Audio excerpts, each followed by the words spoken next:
நாம் எல்லாரும் இந்த காய்கறிகளை வாங்கிட்டு வந்து இப்படி பொட்டலம் போட்டு வச்சுருப்போம் அப்படித்தானே. இந்த காய்கறிகள் வந்து என்ன ஆகும் அப்படின்னா ஃப்ரீசருக்குள்ள வைக்கையில் நம்ம ஃப்ரிட்ஜுக்குள்ள வைக்கையில் என்ன ஆகும்னா இந்த மாதிரி வந்து நிறைய தண்ணி வந்து உள்ளே போய் ஃபார்ம் ஆகி இது வந்து அழுகிற மாதிரி ஆகிடும் அப்படித்தானே. அப்போ நாம் வந்து இதை வந்து என்ன செய்யணும் அப்படின்னா வாரத்துக்கு ஒரு 2 டைம்ஸ் வந்துட்டு நாம் வந்து காய்கறிகளை வந்து என்ன செய்யணும்னா மாற்றி வைக்கணும். இது வந்து நீங்கள் முடிஞ்ச வரைக்கும் வந்து காய்கறிகளை ஃப்ரிட்ஜில் வச்சு சாப்பிடாதீங்க. வச்சிங்க அப்படின்னா இந்த மாதிரி அழுகுனதை கூட நீங்கள் வந்து சாப்பிடாதீங்க. அழுகாமல் இருக்கிறதுக்கு நான் வந்து ஒரு அருமையான டிப்ஸ் வந்து சொல்கிறேன். அதான் இன்றைக்கி வந்து வீடியோவில் நம்ம வந்து அப்லோட் பண்ணியிருக்கோம். இது ரொம்பவே யூஸ்ஃபுல்லாக இருக்கும் உங்களுக்கு அப்படின்னு நான் நம்புகிறேன். இப்போ நம்ம காய்கறிகளை இந்த மாதிரி எடுத்தாச்சு. இப்போ பாருங்கள், இந்த கவருக்குள்ளே நிறைய தண்ணிகள் வந்து இருக்கும். அதை வந்து இப்படி பிரட்டிட்டு இப்படி உதறணும். இந்த நல்லா வந்து உதறிட்டு இல்லைன்னா ஒரு துணி வச்சு நல்லா தேய்ச்சி வந்து நாம் வந்துட்டு இந்த மாதிரி பண்ணிவிட்டு இந்த காயை என்ன செய்யலாம், தூக்கி வந்து உள்ளே வச்சிடலாம். ஏன்னா நம்மளுக்கு வந்து காய்கள் வந்து இப்படி நம்ம வச்சோம் அப்படின்னா கொஞ்சம் வந்து கெடாமல் இருக்கும். அது மட்டும் இல்லாமல் கொஞ்சம் இப்போ வந்து 1 வீக் வந்து வாங்கிட்டு வந்தோம் அப்படின்னா 2 வீக் வரை கொஞ்சம் ஃப்ரெஷ்ஷாக இருக்கும். இந்த காய் மட்டும் இல்லைங்க, இந்த மாதிரி கீரைகள் நம்ம வாங்குகிறோம் இல்லையா, கீரைகள் வந்து மேக்ஸிமம் வந்து சீக்கிரமே யூஸ் பண்ணிடுங்க. ஏன்னா அதை வந்து 1 வாரம் 2 வாரம் இந்த மாதிரி வந்து வச்சுருக்காதீங்க. இங்கே பாருங்கள் கீரைகள் எப்படி இருக்குன்னு பாருங்கள்.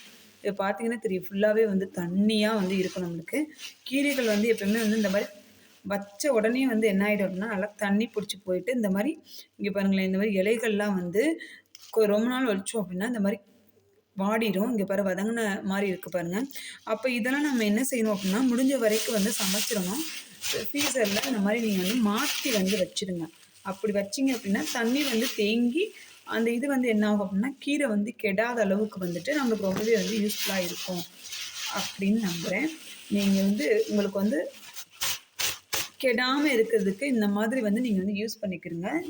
இது மட்டும் இல்லைங்க, இப்போ வந்து நம்ம பாருங்களேன், இந்த முட்டைக்கோஸ் இருக்குங்களா, இந்த முட்டைக்கோஸ் வந்து நம்ம வந்து என்ன செய்வோம், முட்டைக்கோஸ் வந்து ரொம்ப நாள் வந்து இருக்கும். ஆனால் நம்ம வந்து இதில் வைக்கலனாமே ரொம்ப நாள் இருக்கும். ஆனால் நீங்கள் வந்து என்ன செய்யுங்க அப்படின்னா நிறையா வந்து நம்ம ஃப்ரீசரில் வந்து அதிகமான வந்து பவர் வந்துச்சு அப்படின்னா இந்த மாதிரி வந்து ஒரு மாதிரி ஆகிடும். இப்போ இந்த மாதிரி வராமல் இருக்கிறதுக்கும் நீங்கள் வந்து இந்த ட்ரிக்கை வந்து யூஸ் பண்ணிக்கிறீங்க. இது வந்து ரொம்பவே உங்களுக்கு வந்து யூஸ்ஃபுல்லான ட்ரிக்ஸ் தான். ஏன்னா இது வந்து நீங்கள் வந்து நான் திருப்பி சொல்கிறேன், முடிஞ்ச வரைக்கும் காய்கறிகளை அப்பப்போவே சமைச்சிடுங்க.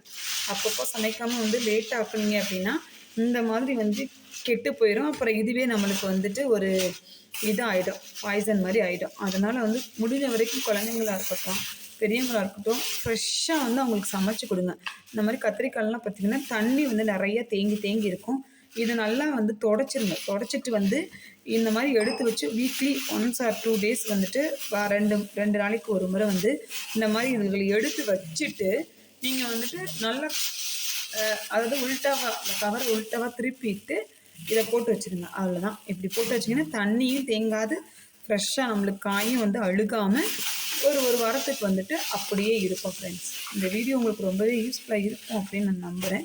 என் வீடியோ பிடிச்சிருந்தது அப்படின்னா லைக் பண்ணுங்கள், ஷேர் பண்ணுங்கள், கமெண்ட் பண்ணுங்கள். மறக்காமல் வந்து சப்ஸ்கிரைப் பண்ணிடுங்க. பக்கத்தில் இருக்க பெல் பட்டனையும் அழுத்துங்க. என் வீடியோ இப்போ தான் முதல் தடவையாக பார்க்குறீங்க அப்படின்னா மறக்காமல் வந்து சப்ஸ்கிரைப் பண்ணிடுங்க. Okay, bye friends. இது மாதிரி இன்னொரு வீடியோவை யூஸ்ஃபுல் வீடியோவை ஒரு நாளைக்கு நான் வந்து போடுறேன். ஓகே, பாய்.